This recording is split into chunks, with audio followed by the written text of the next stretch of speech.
Let's read this first story from Timcast.com. Washington Post publishes home address of popular critic of left, libs of TikTok.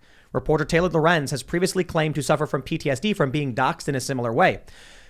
Now, I want to show you a little bit here, and I got to explain a lot of the nuance. All right. They say an article by a technology reporter at the Washington Post provided the home address of the creator of the libs of TikTok Twitter account. In an article meant to expose the person behind the popular account, reporter Taylor Lorenz linked to a critical piece of information that disclosed the private home address of the person running libs of TikTok. After the ensuing backlash, the Post removed the link. Timcast confirmed that the address published is documented as the creator's private home address. Now, I will say we were all in the newsroom going over this, investigating details. Everybody kind of contributed to working on this story. And we did end up pulling public records, which confirmed the original story published by the Washington Post contained a link to two different links to two addresses.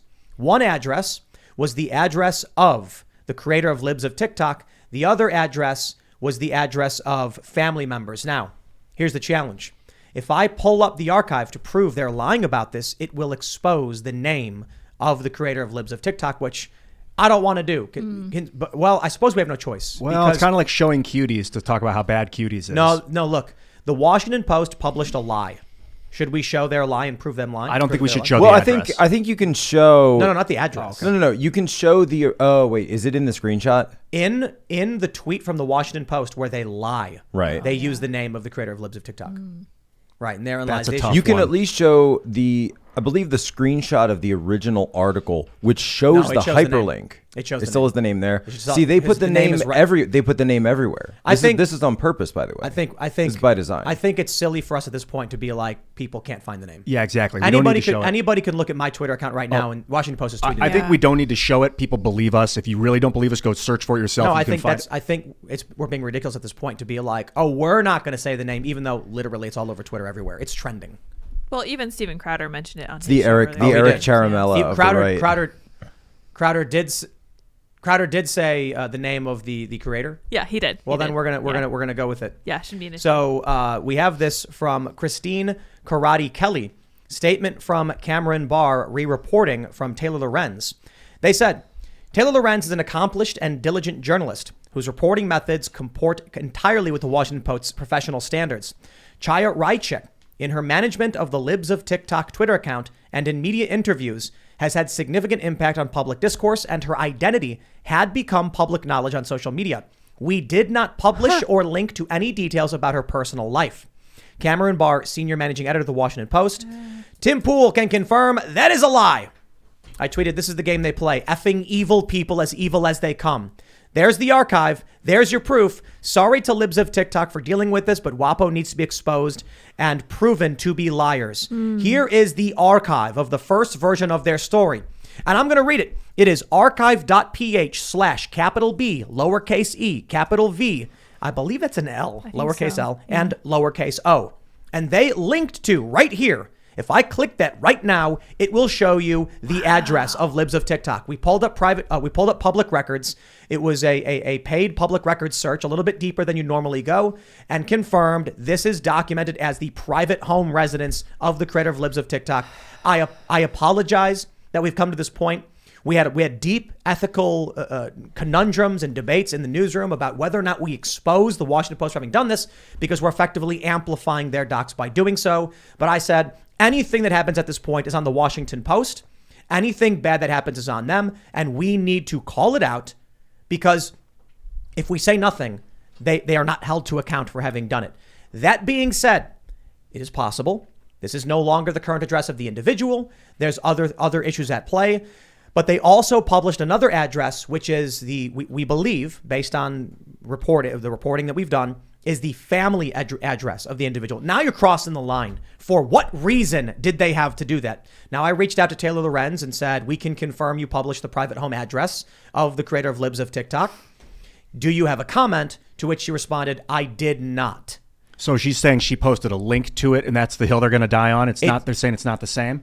That all she was, I did not. No, because in the statement, it says link. Right. It says we did not link to. So in the statement from Taylor to you, she's saying I did not publish. In the statement from the Washington Post, which came out like 12 hours after the actual article itself went live. They claim they did not link after they themselves positively went into the archive, removed the link, which we can only now see in the archive version. That's right. So they're lying about doing it. Taylor is lying about doing it. I suppose her only argument is that she doesn't believe it's the private home address. But I'm sorry. How would she know that? Did she actually? I asked her. I didn't just ask, why did you do this? I sent a comment, and because I got to be honest, I'll give Taylor this respect. She responds. Every time there's been an issue, she's responded. She's actually corrected things before, so I can respect that. And I said, we're going to be publishing the story. I can confirm you published the private home address of the creator of Libs of TikTok. I asked 2 questions. Why was the link removed? And did you check the address in the link you posted before publishing it? And a response was, I did not publish the private home address, and then directed me to Washington Post PR. If that's the only thing she has to say, I can only respond with, that is an incorrect statement, outright falsifiable, because I'm not going to publish the documents that we have because it's a paid search. You can dig up public records that are not. I'll put it this way. It's publicly available, but it's through like a paid investigative service to get these records. Like you'd have to go and physically ask and do some like go to the digging. county or something. We got them. We're not going to publish them. But I can say it's a statement of fact. Washington Post did publish the private home address of Libs of TikTok. Is her contention, because this has to do with the fact that Libs, I guess, was a real estate salesperson, and that this was the registered address of her as a business entity working in real estate sales, and so Taylor's trying to hide behind that. Even if that's the case, what is the good in publishing that? Why would you have any reason to do so in order to do an expose on somebody? Well, it's at the very least. I'm just trying to understand. But let me. I want to make sure we get to the real nuance here, the real context. The link they published was a real estate license, which had the address of an LLC. Right. However, the address used by the LLC is actually a split building with multiple apartments and a storefront. On Google Maps, the storefront is a salon. So I said, okay, well, wait a minute. It is common for people to use their own address for their LLCs. Yeah, all the time. Regardless of whatever reason, I have no idea why there's other employees listed within the LLC at that address. We did the record search, and it is listed in public records as a private residence of this individual. So that's on the Washington Post. If they would like to explain that, feel free to. As it stands right now, we pulled public records. It's a private home address, and they published the address. Anyone else can do it, and anything that happens at this point is on the Washington Post for doing it. I've got to point out some I guess nuance, because posting something and posting a link to something are different. As a social media administrator, and if someone posts something illegal, they go to jail. If someone posts a link to it, they're allowed to. Not true. Well, it is as an admin. You remove the original piece, but you don't hammer everyone that retweeted it. That's insane. We're not talking about sharing a post. We're talking about them taking the link to the address and putting it in the article. Was this not already public information? So the name of the individual is not public. So they put some pieces together? So if no one knows the name of the person, then it doesn't matter what is public. If you then say, here's their name and here's a link to their address, you've doxed them, you've published your address. And I got to be honest, that is the nuclear bomb of doxing. But they're trying to argue this is not doxing. When you post their name and then with a link next to it saying, here's their home address, you've doxed them. Is that illegal? No. Well, maybe it should be in the 21st century. Free speech. The thing that I think we do need to add, though, is that the Washington Post is not the one that did all this work. And Taylor Lorenz is certainly not the one who did all this work. She's piggybacking off of work that was done by pro-Antifa accounts over the weekend, people that have been doxing online accounts on the right and conservatives for years with ongoing harassment campaigns, some of which, by the way, we're starting to hear may receive foreign government funding. Well, wow. What I can say is what is very much ignored by this is that Taylor Lorenz did receive information from activists, published it as if it was her story, and used the Washington Post. Matthew Iglesias of Vox.com, which is a left-wing publication. He's no longer with them anymore, but he's one of the founders. He started right? it, but then he left, yeah. He said, he had a great take.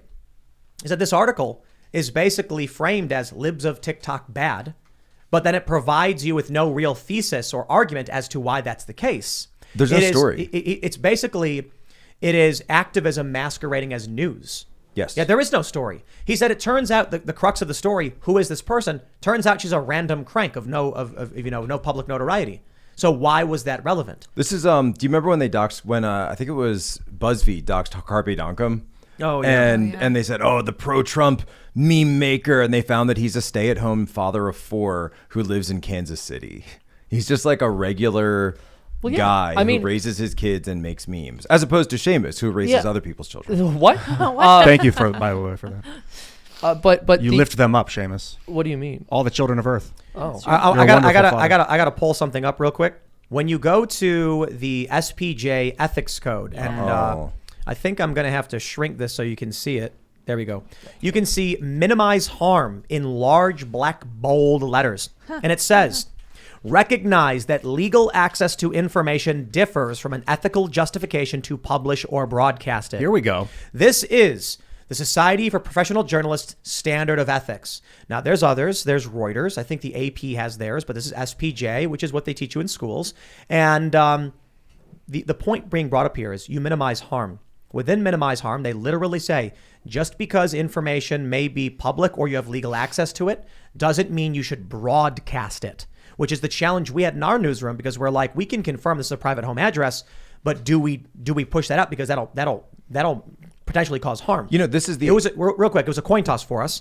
We ultimately decided that the public's right to know what major corporations are doing with the power of billionaires outweighed the potential harms, because the harm of not exposing this was greater than the harms to the individual. So with that, you know, I apologize to libs of TikTok for being caught up in this, but we are not the ones who posted the address. It's a tough one, because do you expose Medusa to the crowd to show them that it's Medusa? Because if they see it, they'll turn to stone.